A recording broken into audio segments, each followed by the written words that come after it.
So, a lot of people have been asking me, Joe, what is your thought on private prisons? Just kidding. No one's asked me that because no one's interested in libertarianism and the state's going to kill us all. No, again, just kidding. There is hope. Anyway, so here's my thought on for profit prisons and private prisons. Like I said in the last video I posted, there are aspects of this, the private sector that are not funded by the state. That is the actual private sector, the one that's like, we're going to make profits. We don't want you to tax us. We don't want you to regulate us. We will regulate ourselves. We have shareholders. We trust people who want to give us money and want to get involved in the company to buy stock and help regulate it. Much in the same way that like a consumer-oriented bank, consumer-oriented credit union operates.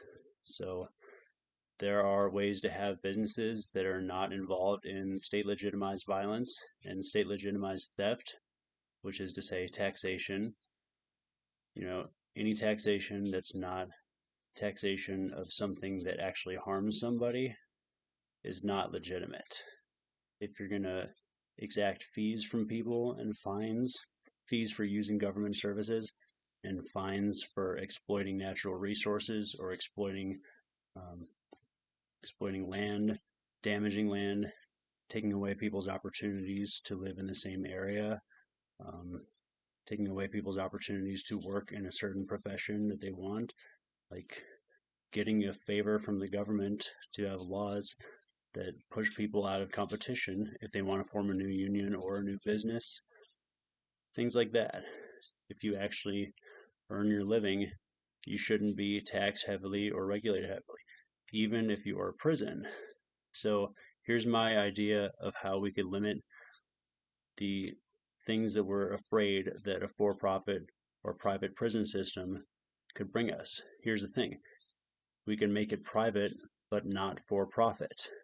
That is, minimally or non-state affiliated, like maybe they only imprison people for actual violence or theft of legitimate property, as would be in a voluntary society or a minimal government, minarchism.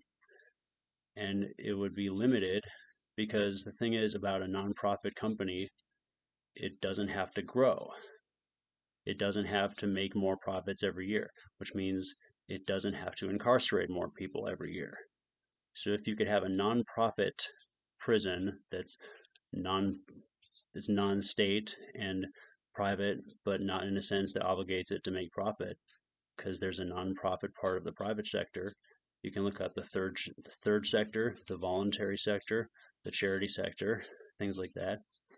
So you could have the prison either be nonprofit or it could have a cap on the maximum number of prisoners that are allowed into the facility. That way it doesn't have to grow. It's not allowed to grow. There's no financial obligation or incentive for it to grow. And maybe have some kind of, unless it's an independently organized prison where there's no abuses at all, then have it regulated and make sure there's some kind of cap on how big it can grow and what kinds of things it can incarcerate people for. Like only actual crimes that harm people's bodies and their legitimately acquired property. Like rape, murder, torture, kidnapping, slavery, financial crimes, fraud, stuff like that. So you don't have to have private prisons be for profit. You don't have to have them always growing all the time. And I think they grow because of the state. See, the state's theft, its legitimized theft of our tax money, helps them fund projects like prisons and keep them going longer than they would have if they had to actually fund themselves and couldn't use the state to tax everybody to pay for the incarceration of people for crimes that most of the public doesn't want people incarcerated for,